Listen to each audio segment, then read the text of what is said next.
तो सक्कूबाई जो थी वो भक्त परिवार में उनका जन्म हुआ था।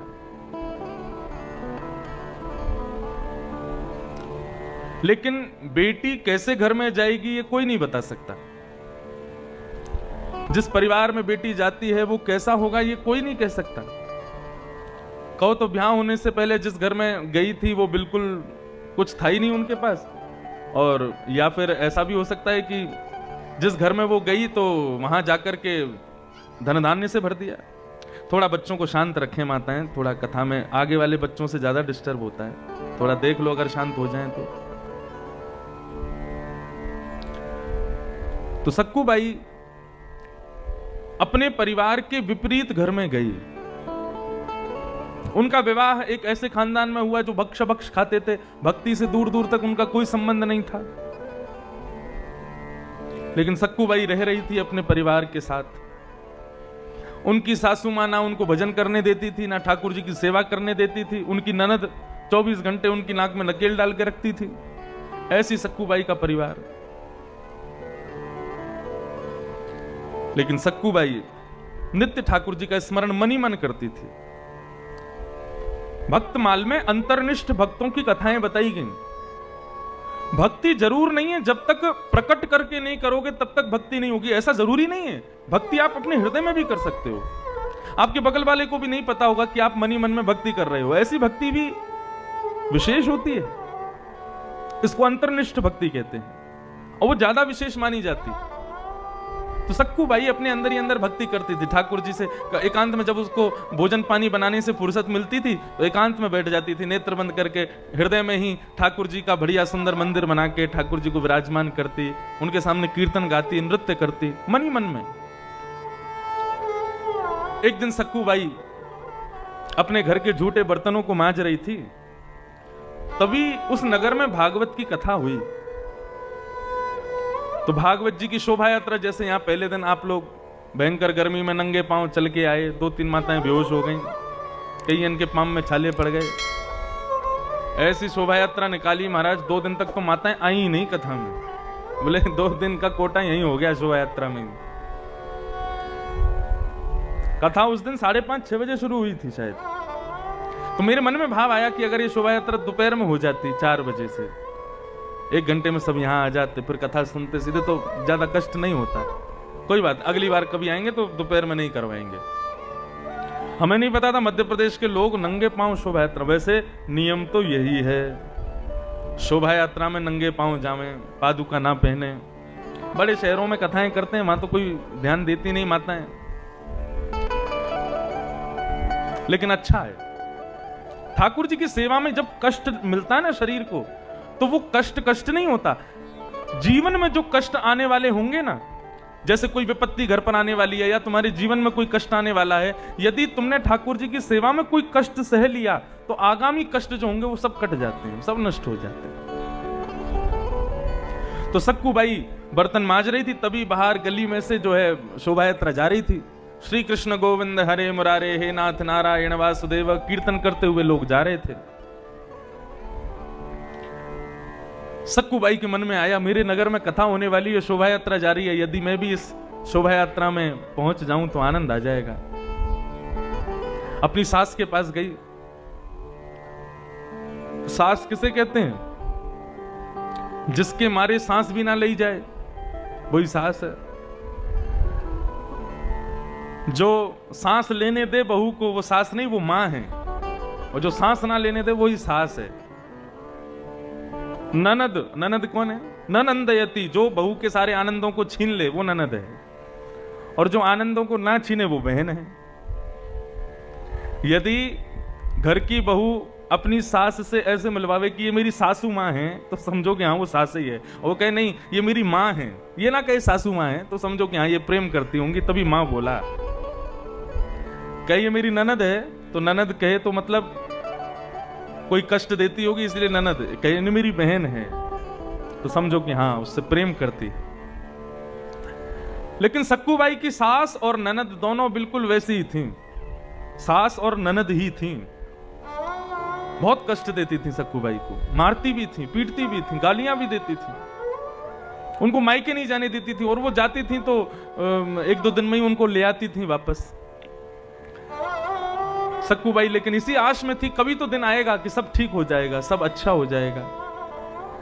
सक्कूबाई बर्तन धो रही थी, शोभा यात्रा की ध्वनि सुनी तो अपनी सास के पास गई और बोली, माँ मैंने सब घर के काम कर दिए, अब कोई काम बाकी रह नहीं गया, आपकी यदि आज्ञा हो तो पास में कथा शुरू होने वाली है, मैं कथा में चली जाऊं।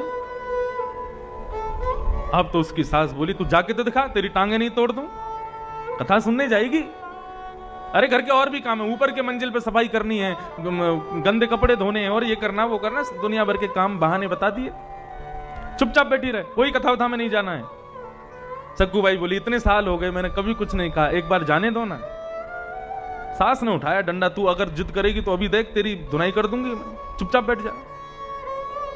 सक्कूबाई रसोई घर में आ गई और रोने लगी, ठाकुर जी को कोसने लगी, मेरी सास बुरी नहीं है, मेरी ननद बुरी नहीं है, मेरा ससुराल बुरा नहीं, बुरे आप हो। क्योंकि मैंने संतों से सुना है कि आपकी कृपा के बिना कोई कथा में आ नहीं सकता। आप शायद चाहते नहीं हो कि मैं कथा सुनूं, इसीलिए मैं कथा में आ नहीं पा रही हूं।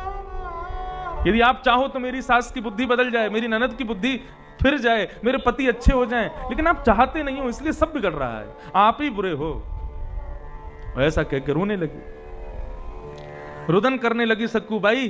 तो ठाकुर जी से अपने भक्तों का रुदन नहीं देखा जाता, भक्त गुस्सा हो जाए, क्रोध कर ले, सुना दे, कुछ भी करे, सब सहते हैं ठाकुर जी, लेकिन भक्त जब ठाकुर जी के सन्मुख रोता है ना, ठाकुर जी से वो नहीं देखा जाता। जैसे सक्कूबाई ने रोना शुरू किया, ठाकुर जी उसकी सासू मां बनकर के प्रकट हो गए, सासू मां बनकर के उसके घर में ही आ गए। उसकी सास तो सो गई थी कमरे में जाके, उसकी सास का रूप धारण करके ठाकुर जी आ गए, और ठाकुर जी चल करके रसोई घर में गए, वहां सक्कूबाई रो रही थी, सिर झुका के बैठी थी। ठाकुर जी गए, सक्कू, उसने देखा सास आ गई, तुरंत खड़ी हो गई, घूंघट करने लगी। अच्छा चल चल, अब ज्यादा नाटक मत कर, ये रोने धोने का नाटक मुझे अच्छा नहीं लगता तेरा। सारे काम हो गए घर के? बोले हाँ हाँ मां, सारे काम हो गए। कथा में जाना है तुझे? ठाकुर जी बोल उसी टोन में रहे जिस टोन में उसकी सास बोलती है। कथा में जाना है तुझको? बोले हाँ मां जाना है। ठीक है चली जा, लेकिन समय से घर आ जाइयो, नहीं आई तो फिर देख लियो तेरी हालत बिगाड़ दूंगी मैं। अब तो सक्कूबाई बोली, मां मैं सच में जाऊं कथा में? बोले हाँ जा। सच में आप आज्ञा दे रही हो मुझे जाने की? बोले हाँ मैं ही कह रही हूं, जा चल, अब ज्यादा देर रुकेगी तो जाने नहीं दूंगी, चल जल्दी जा। अब तो बार बार चरणों में प्रणाम करे, अपनी सास को गले लगावे, बोले मां अभी आती हूं कथा सुन के, आपके लिए प्रसाद भी लाऊंगी। सक्कूबाई कथा में गई और कथा सुनने लगी, प्रेम और भाव से आनंद करने लगी, और वहां से भागवत जी से बस यही प्रार्थना करके आई, हे भागवत, हे कृष्ण स्वरूप भागवत, आप मुझ पर कृपा करो, मेरी सास की मति बदल जाए, मेरी ननद अच्छी हो जाए, वो अच्छे हैं, बस उनको आपका बोध नहीं है, वो आपके बारे में जानते नहीं है, वो आपको जान जाएं, समझ जाएं, ऐसी कृपा कर दो। प्रसाद लेकर के घर आई तो ठाकुर जी तो अंतर्ध्यान हो गए थे, असली सासू मां गेट पे बैठी थी। सक्कूबाई जैसे ही अंदर आई तो अंदर आकर के अपनी सास के पांव छुए, माँ आज कथा बहुत अच्छी हुई, व्यास जी ने ऐसी ऐसी बातें बताई, इतना सुंदर कीर्तन सुनाया, ऐसा भजन सुनाया, मेरे मन का एक संशय था व्यास जी ने कथा में दूर कर दिया, ऐसी अच्छी कथा हुई, मैं तो खूब नाची, खूब आनंद किया, खूब नाम गाया, आपके लिए प्रसाद लाई हूं। सक्कू ने जैसी नजर उठा के देखा तो आंखें लाल, ताम्रवर्ण चेहरा का, और डंडा लेकर के सास ने मारना शुरू किया। किससे पूछ के गई थी तू? सक्कूबाई बोली, आप ऐसे तो मत कहो ना, आपने ही तो कहा था तू चली जा। मैंने कब कहा था? झूठ बोलती है। अब तो इतना अत्याचार किया, खूब मारा, खूब पीटा। बोले कि मैंने तुझे आज्ञा नहीं दी थी, तू जबरदस्ती अपने मन से गई थी, मेरा नाम लगाती है। ननद को भी बुला लिया, देख देख बेटी, मेरे पे गलत इल्जाम लगाती है, कहती कि आपने कहा था कथा में चली जा, और कथा में होकर के आई है। सक्कूबाई मनी मन सोचने लगी, जब आप नहीं थी तो फिर कौन था? सक्कूबाई समझ गई कौन था। अब की बार सास ने जब डंडा मारा, सक्कूबाई ने डंडा पकड़ लिया और डंडा लेकर के अपने मंदिर के बाहर, घर के मंदिर के बाहर खड़ी हो गई। बोले इसलिए आए थे आप मेरी सास बनके, ताकि मेरी सास से पिटाई हो जाए, मेरी ननद मुझ पर चिल्लावे, इसलिए सब काम किया था? अरे कन्हैया कब तक तड़पाओगे, कब तक मेरे जीवन में कष्ट देते रहोगे? आप सर्व समर्थ हो, आप मेरी सासू मां का रूप धारण कर सकते हो, तो इनकी मति भी बदल सकते हो। आज आपको करना पड़ेगा, यदि आपने नहीं किया तो मैं प्राण त्याग दूंगी। ऐसा कहकर के जैसे ही रुदन करने लगी तो सक्कूबाई के सन्मुख श्याम सुंदर प्रकट हो गए और प्रकट होकर के सक्कूबाई को दर्शन दिया। उसकी सास, ननद, पति और परिवार में जो भी लोग थे सबने जैसे ही ठाकुर जी का दर्शन किया, दर्शन करते ही सब सक्कूबाई को प्रणाम करने लगे, पैरों में वंदन करने लगे। हमें क्षमा कर देना सक्कू, हमने तेरे रूप को कभी पहचाना नहीं, तेरी भक्ति को हम कभी जान नहीं पाए। और वैसा दिन आया, भागवत जी का एक दिन श्रवण करने मात्र से सक्कूबाई का संपूर्ण परिवार वैष्णव हो गया और सब ठाकुर जी का भजन कीर्तन करने लगे। कथा सुनने के लिए तो वैष्णव भक्त बहाने ढूंढ लेते हैं, और यदि बहाना ढूंढा ही नहीं तो वो कैसा श्रोता। ऐसी सक्कूबाई, उसको हम बारंबार प्रणाम करते हैं। वही बात कह रहे हैं श्री ध्रुव जी महाराज, हे प्रभु मेरे जीवन में एक व्यसन लगा दो। कैसा व्यसन? बोले आपकी कथा का व्यसन लगा रहे, बस और कुछ नहीं चाहिए। आपकी कथा सुनने के लिए बहाने ढूंढा करूं, आपकी कथा सुनने के लिए कोई ना कोई तरीके ढूंढा करूं, कैसे भी आपकी कथा सुनने को मिले। कन्हैया ऐसी कृपा कर दो मेरे ऊपर। ध्रुव जी महाराज के इस वरदान को सुनकर के ठाकुर जी ने उनको आशीष प्रदान किया और कहा, ध्रुव अब जाओ, 36,000 वर्ष तुम्हारे बच्चे हैं, राज्य करो, राजा बन जाओ, अपने पिता की गद्दी पर जाके बैठो। ध्रुव जी बोले, अब मेरी इच्छा नहीं है प्रभु, मैं बालक था तब मेरी इच्छा थी कि मैं अपने पिता की गद्दी पर बैठूं, लेकिन अब मेरी इच्छा नहीं है। भगवान बोले, अभी भी बालक ही हो तुम, 4.5 वर्ष के हो बस। बोले, नहीं प्रभु, बस आपका दर्शन मिल गया, आपकी सन्मुखता प्राप्त हो गई, आपकी भक्ति मिल गई, अब मुझे वो राज्य गद्दी नहीं चाहिए। भगवान बोले, राज्य गद्दी पर तो बैठना पड़ेगा, उसी के लिए आए थे तुम मेरे पास, जाओ। और श्री ध्रुव जी महाराज लौट करके आए और अपने पिता की राज्य गद्दी पर विराजित होकर के 36,000 वर्ष तक ध्रुव जी ने राज शासन किया, क्योंकि भगवान की आज्ञा थी। जैसे ही ध्रुव जी को भगवान मिले तो बंधुओं, कई संत हिमालय से और कई संत जो तपस्या कर रहे थे वे सब अपने तप छोड़ छोड़ करके घर जाने लगे। किसी ने पूछा कि भैया आप सब लोग अपनी तपस्या छोड़ छोड़ करके कहां जा रहे हो? बोले, अपने घर जा रहे हैं। क्यों? घर क्यों जा रहे हो?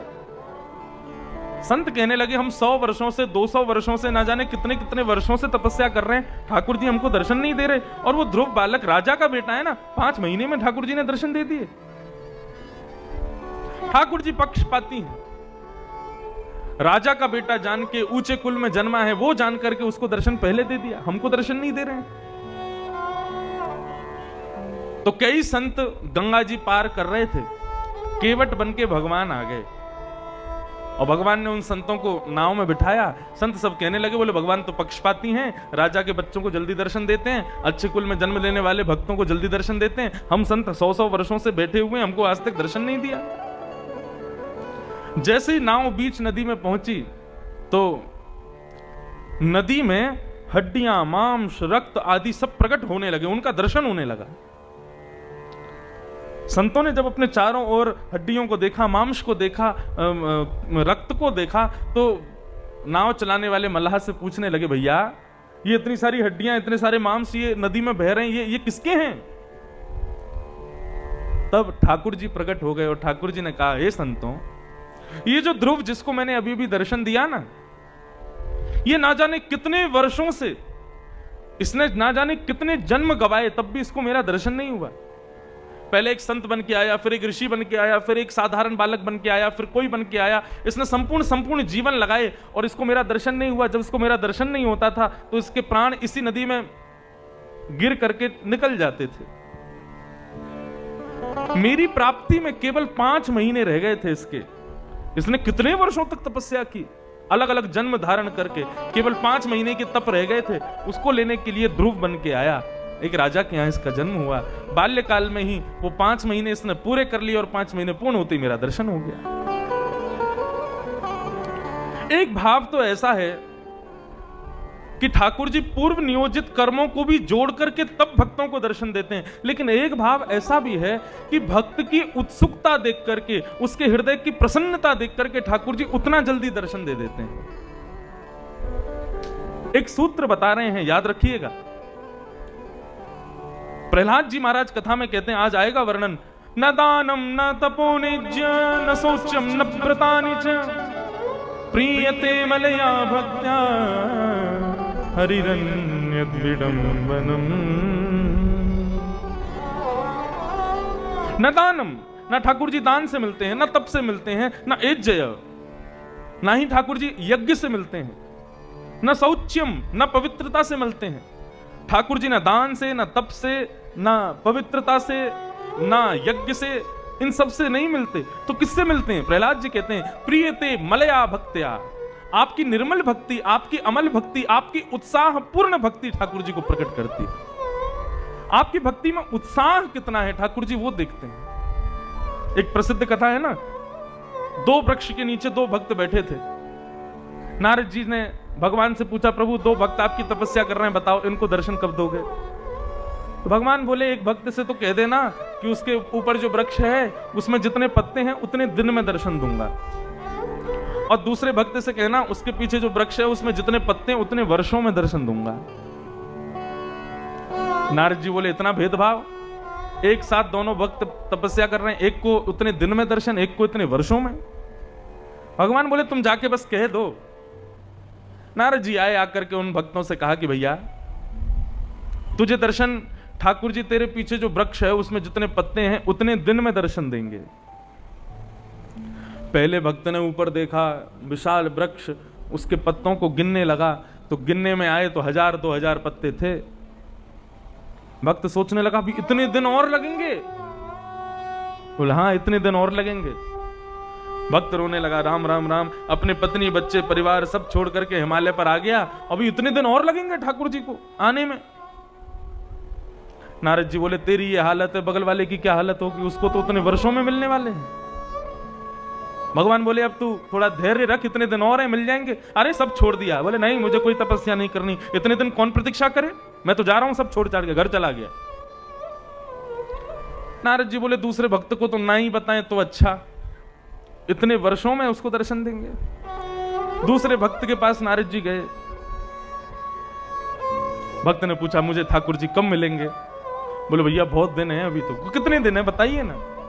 बोले तेरे पीछे जो वृक्ष है ना उसमें जितने पत्ते हैं उतने वर्ष में ठाकुर जी दर्शन देंगे। जैसे ही उसने देखा कि इतने वृक्ष में जो पत्ते हैं इतने वर्षों में ठाकुर जी दर्शन देंगे, ये नारद जी से जैसे ही उसने सुना, ये सुनते ही वो नृत्य करने लगा, आनंदित हो गया, उत्साह मनाने लगा, नारद जी के साथ ही नाचने लगा। नारद जी बोले, भैया तेने कुछ गलत तो नहीं सुना?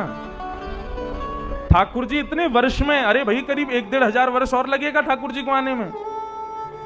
भक्त कहने लगा, अब तो 1 दिन लगे चाहे 1000 वर्ष लगे, लेकिन ठाकुर जी मुझसे मिलेंगे, मैं इसी बात से ही बहुत आनंदित हूं। अब जब मिले ना मिले कोई बात नहीं, लेकिन ठाकुर जी मिलेंगे ये मुझे पता चल गया, मैं इसी से आनंदित हूं। जैसे उसके हृदय में इतनी उमंग प्रकट हुई, महाराज ठाकुर जी तुरंत प्रकट हो गए, प्रकट होकर के उसको दर्शन दे दिए। नारद जी महाराज ने ठाकुर जी पकड़ लिए, बोले आप झूठे, आपके सारे वादे झूठे, कुछ बोलते हो कुछ करते हो। भगवान बोले, क्या बोला हमने? बोले आपने कहा इतने वर्षों में दर्शन दोगे और अभी प्रकट हो गए। भगवान कहने लगे, देखो उसको दर्शन तो इतने वर्षों में ही देना था, लेकिन उसकी भक्ति में इतना उत्साह था, इतनी प्रसन्नता थी, इतना आनंद था कि उस आनंद से, उस उत्साह से, उस प्रसन्नता से मैं इतना आनंदित हो गया कि उसके 1000 वर्ष का विलंब को मैं सहन नहीं कर सका, तुरंत प्रकट हो गया। मृत्यु लोग त्यज, मृत्यु के सिर पर पांव रखते हुए श्री ध्रुव जी महाराज वैकुंठ को प्रस्थान कर गए। इस प्रकार ध्रुव जी का पावन चरित्र भाव बताया गया। ध्रुव जी के वंश में एक राजा हुए, उनका नाम हुआ अंग। अंग राजा के पुत्र हुए बैन। बैन बहुत दुष्ट प्रवृत्ति के थे। वे किसी भी संत महापुरुष को ना तो भजन करने देते थे और संसार के लोगों को ना मंदिर मठ मंदिर ना जाने देते थे। कहते थे मेरी पूजा करो। सब चीजों पर ठाकुर जी की भक्ति निष्ठा भाव सब पर इन्होंने रोक लगा रखी थी। एक दिन संतों ने अपनी एक पूरी मंडली तैयार करके बैन को नष्ट कर दिया, बैन को मार दिया। अब राजा ही जब मर जाएगा तो फिर प्रजा की रक्षा कौन करेगा? तो बैन की मृत्यु के बाद संपूर्ण नगर पर मानो जैसे चोरी चकारी लूट फाट ये सब होने लगा। तो बैन के ही शरीर का घर्षण किया गया और उनके शरीर के घर्षण से पृथु का अवतरण हुआ। पृथु भगवान के अवतार माने जाते हैं। इनकी वजह से धरती को पृथ्वी कहा जाता है। पृथु महाराज का प्रादुर्भाव हुआ और पृथु महाराज फिर राजा बने। बंधुओं, भागवत में ऐसा वर्णन है कि पृथ्वी पहले, देखो विज्ञान जो साइंस है जिसको हम लोग स्कूल्स में अपने में पढ़ते हैं, वहां का सब कुछ बिल्कुल अलग है और भागवत का विज्ञान बिल्कुल अलग है। भागवत का विज्ञान हजारों लाखों करोड़ों वर्ष पुराना है और जो हम लोग पढ़ते हैं विज्ञान, वो जहां तक मानव की सोच थी, जहां तक हम ढूंढ सकते थे, वहां तक ढूंढ करके हमको बताया गया।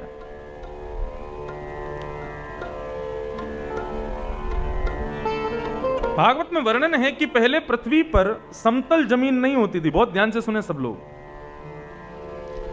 पहले समतल जमीन नहीं थी पृथ्वी पर, केवल पहाड़ और समुद्र, ये दो ही थे।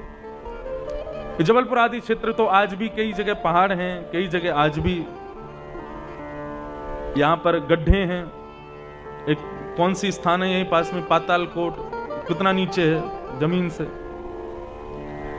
तो इस प्रकार से पहले पृथ्वी जो थी वो ऊबड़ खाबड़ ही थी, ये समतल जमीन तो थी ही नहीं। इसके कारण पृथ्वी पर रहने वाले लोगों को एक कष्ट रहता था कि वर्षा का पानी रुक नहीं पाता था। वर्षा होती थी और सारा पानी बह करके समुद्रों में मिल जाता था। पृथु महाराज से जाकर के सबने प्रार्थना की, बोले प्रभु कुछ व्यवस्था करो इस पृथ्वी की।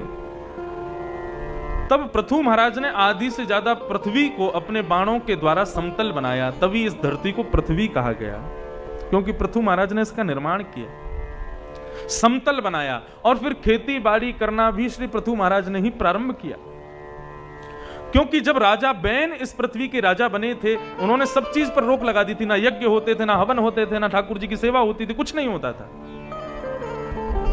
अनेक वर्षों तक जब यज्ञ नहीं हुए, ठाकुर जी की सेवा नहीं हुई, भोग पदार्थ बनाए नहीं गए, तो पृथ्वी ने स्वयं को बंजर बना लिया। बहुत ध्यान से सुनने वाली बात है ये। पृथ्वी पर गेहूं उगने, सब्जियां उगनी, पेड़ पौधे उगने बंद हो गए थे। पृथ्वी नाराज हो गई थी। पृथु महाराज से जाकर के जब सबने कहा कि महाराज हमको खाने के लिए कोई अन्न नहीं मिलता, कुछ भी वस्तु नहीं मिलती, तब पृथु महाराज ने पृथ्वी से कहा कि तुम अन्न क्यों नहीं उगाती हो, तुम सब्जी आदियों को प्रकट क्यों नहीं करती हो। तब पृथ्वी प्रकट होकर के रुदन करते हुए कहते हैं, हे महाराज पृथु, मैं ये अन्न और जो कुछ भी स्वयं से प्रकट करती हूं, ये मानवों के भोजन के लिए प्रकट नहीं करती। मैं इसलिए इनको प्रकट करती हूं ताकि मेरे ऊपर उत्पन्न होने वाली वस्तुओं से ठाकुर जी का भोग लग सके, ठाकुर जी का यज्ञ हो सके, ठाकुर जी की सेवा में उसका प्रयोग हो सके। लेकिन जब से ये राजा बैन आए थे, तब से एक भी अन्न का दाना मेरे ऊपर प्रकट होने वाला ठाकुर जी की सेवा में नहीं लगाया गया। उससे मुझे कष्ट हुआ, इसलिए मैंने स्वयं के समस्त गुणों को स्वयं में दबा लिया, मैं स्वयं बंजर बन गई हूं। आप यदि मुझे आश्वासन देंगे कि मैं जो अन्न प्रकट करूंगी, मैं जो सब्जियां प्रकट करूंगी, मैं जो कुछ भी प्रकट करूंगी अपने ऊपर, उनका कुछ भाग ठाकुर जी की सेवा में प्रयोग किया जाएगा, ये वचन मुझको दीजिए, तो मैं सबको प्रकट करना शुरू करूंगा। तब पृथु महाराज ने उनको वचन दिया। बोले मैं वचन देता हूं, जब तक इस पृथ्वी का, ये पृथ्वी रहेगी, तब तक इस पूरे विश्व के किसी कोने में कोई तो यज्ञ करने वाला होगा, कोई तो ठाकुर जी का भोग लगाने वाला होगा। तुम्हारा अन्न व्यर्थ किसी मानव के पेट में नहीं जाएगा, ठाकुर जी के सन्मुख जाएगा, ये मेरा वचन है। तब पृथ्वी ने अन्न उगाना, चावल उगाना, ज्वार उगाना, सब्जियां उगाना शुरू किया। इसलिए भी इस धरती को पृथ्वी कहा गया, क्योंकि पृथु महाराज ने इसको धरती बनाया, पृथ्वी योग्य बनाया। पृथु महाराज ने 100 अश्वमेध यज्ञ किए। अश्वमेध यज्ञ यदि कोई 100 कर ले तो उसको या तो ब्रह्मा की पदवी मिलेगी या इंद्र की पदवी मिलेगी। ये इंद्र ब्रह्मा आदि जो देवताओं के, ये सब पदवियां हैं, ये इनके नाम नहीं है। जैसे प्रधानमंत्री एक पदवी है, ठीक वैसे ही इंद्र भी एक पदवी है, ब्रह्मा भी एक पदवी है, सूर्य भी एक पदवी है, चंद्र भी एक पदवी है, वरुण भी एक पदवी है। इनको संभालने वाले अलग अलग लोग नियुक्त होते हैं हर संवत्सर में। तो 100 अश्वमेध यज्ञ करने वाले व्यक्ति को इंद्र की या ब्रह्मा की पदवी प्राप्त होती है। कोई भी यदि 100 अश्वमेध यज्ञ करने का प्रयास करता है तो इंद्र विघ्न डालते हैं, कैसे भी इसका यज्ञ पूरा ना हो, क्योंकि ये इंद्र बन जाएगा, फिर मेरी पदवी हट जाएगी। पृथु महाराज 99 यज्ञ करते, 100वां यज्ञ पूरा नहीं होने देते इंद्र उनका। एक दिन पृथु महाराज को क्रोध आया और तलवार निकाल करके इंद्र को मारने के लिए तत्पर हुए। जैसे ही ये भाव क्रोध उनके मन में आया, भक्त के हृदय में क्रोध आया, तो शंख चक्र गदा पद्मधारी ठाकुर जी सन्मुख प्रकट हो गए, दर्शन दिया, इंद्र को साथ लेकर के आए। पृथु महाराज को आशीष देने लगे, पृथु अपना क्रोध शांत करो, तुम भक्त हो, भक्त का स्वभाव नहीं है क्रोध करना। पृथु महाराज बोले, प्रभु मैं 100 अश्वमेध यज्ञ इसलिए नहीं कर रहा कि मुझे इंद्र बनना है, मैं इसलिए कर रहा था ताकि इन 100 अश्वमेध यज्ञों से मुझे आपकी प्राप्ति हो। लेकिन ये इंद्र मेरा यज्ञ पूर्ण नहीं होने दे रहे थे। भगवान बोले, देखो तुम जिस कार्य को कर रहे थे पृथु, उसकी पूर्णता पर तुमको इंद्र की पदवी मिलेगी ही मिलेगी, क्योंकि 100 अश्वमेध यज्ञ वही कर सकता है जो इंद्र बनेगा। तुम भले ही उसके बाद कहते कि मुझे इंद्र नहीं बनना, फिर भी तुमको इंद्र बनना ही पड़ता। इसलिए मैं ही ये चाह रहा था कि तुम्हारे यज्ञ पूरे ना हो, क्योंकि तुम मेरे भक्त हो, और यदि तुम इंद्र बन जाओगे तो मेरी भक्ति से विमुख हो जाओगे। इसीलिए तुम्हारे 99 यज्ञ हो रहे थे। पृथु महाराज के इस चरित्र से भगवान ने यह बात सिद्ध कर दी अपने भक्तों के लिए। जो भक्त बैठे हैं वो सुने, यदि आप कोई क्रिया कर रहे हो और उस क्रिया में, सत्क्रिया में भगवान यदि किसी प्रकार की कोई रुकावट दे रहे हैं तो उसको अपशगुन मत समझा करो। ठाकुर जी शायद इसलिए रुकावट दे रहे हैं कि ठाकुर जी शायद चाहते नहीं है कि वो तुम्हारे लिए अच्छा होगा, तुम वैसा मत करो। एक व्यक्ति हमारे एक प्रिय हैं कथा के, वो बहुत सालों से लग रहे हैं कि उनको एमएलए बनना है, एमएलए की टिकट मिल जाए, हर बार प्रयास करते हैं, बेचारे करोड़ों रुपया खर्च करते हैं, रह जाते हैं। इस बार उनको मिली नहीं। वो बोले, महाराज जी मैं क्या कमी छोड़ रहा हूं, ठाकुर जी मेरे से नाराज क्यों है, मुझे मिल क्यों नहीं रही है एमएलए की टिकट। मैंने कहा ठाकुर जी प्रसन्न है इसीलिए नहीं मिल रही है। अगर तुम एमएलए बन गए तो ठाकुर जी की कथा में इतनी सहजता से आओगे जितना आप आते हो। बोले नहीं, इतना तो नहीं आ पाऊंगा, व्यस्त हो जाऊंगा। हमारी तीर्थों में कथा होती है, अभी बद्रीनाथ में कथा है। मैंने कहा अब तुम वहां जा पाते अगर तुम एमएलए बनते तो? नहीं जा पाते ना। ठाकुर जी अपने भक्तों के यदि किसी कार्य को श्रेष्ठ नहीं होने दे रहे तो वो इसलिए नहीं होने दे रहे क्योंकि भगवान जानते हैं उसकी श्रेष्ठता के बाद तुम उनसे विमुख हो जाओगे, और जिससे भक्त विमुख हो जाए ठाकुर जी वो क्रिया होने ही नहीं देते।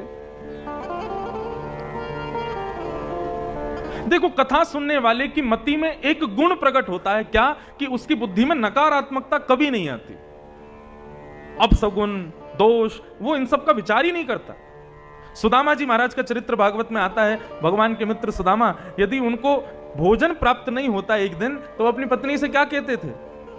पत्नी कहती, परसों एकादशी निकल करके गई और आज फिर से हम भूखे रह गए, पूरे दिन घर में भोजन ही नहीं बना। सुदामा जी कहते, देवी खुश रहो, संसार के लोग तो 15 दिन में एक ही बार एकादशी करते हैं, लेकिन हम कितने भाग्यशाली 15 दिन में 2 बार एकादशी करते हैं।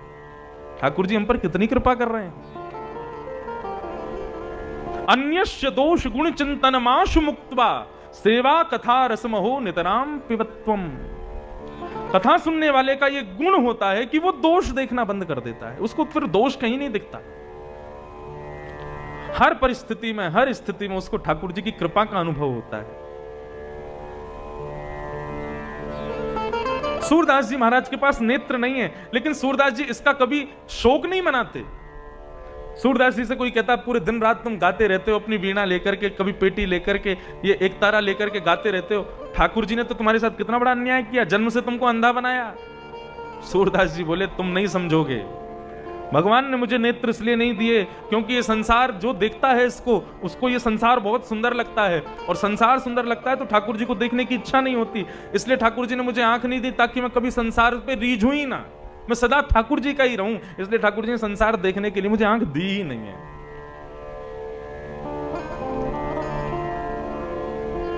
ऐसी भक्ति, आपके पास जो अभाव है उस अभाव को ठाकुर जी की कृपा समझ करके रहो, जियो। पृथु महाराज पर ठाकुर जी ने कृपा की। पृथु महाराज ने कहा, प्रभु मैं कुछ मांगना चाहता हूं। आहा, क्या मांगा है पृथु ने? भगवान बोले, मांगो, क्या चाहिए? बोले, प्रभु आपकी कथा सुनने के लिए ना 2 कान मुझे कम लगते हैं, ऐसी कृपा कर दो मेरे अंग में अनगिनत कान प्रकट हो जाएं, मैं अपने रोम रोम से आपकी कथा सुनूं। प्रभु ऐसी कृपा कर दो मुझ पर। रोम रोम हूं मैं तो श्रवणमयी रे, कृष्ण नाम जपते श्रवण सुनो लियारी, भूली री भवन में तो बावरी भई रे। पृथु महाराज को बारंबार प्रणाम करते हैं। इन्हीं के वंश में प्राचीन वरही और उनके 10 प्रचेता पुत्र हुए। आदि आदि उन सब की कथाएं यहां पर बताई गई, जहां पर रुद्र गीत गाया गया। श्रीमद् भागवत का सबसे प्रथम गीत है रुद्र गीत। आगे इन्हीं के वंश में ऋषभदेव भगवान की कथा बताई गई। भगवान का एक अवतार हुआ ऋषभदेव। ऋषभदेव के 100 पुत्र हुए। इनके सबसे बड़े पुत्र का नाम था भरत। शकुंतलानंदन भरत, ऋषभदेव के पुत्र भरत और राम जी के पुत्र भरत। 3 भरत हैं। ये वही भरत हैं जो आगे चल के जड़ भरत के नाम से कहलाए जाएंगे। बहुत सुंदर प्रसंग है, ध्यान से सुनिएगा।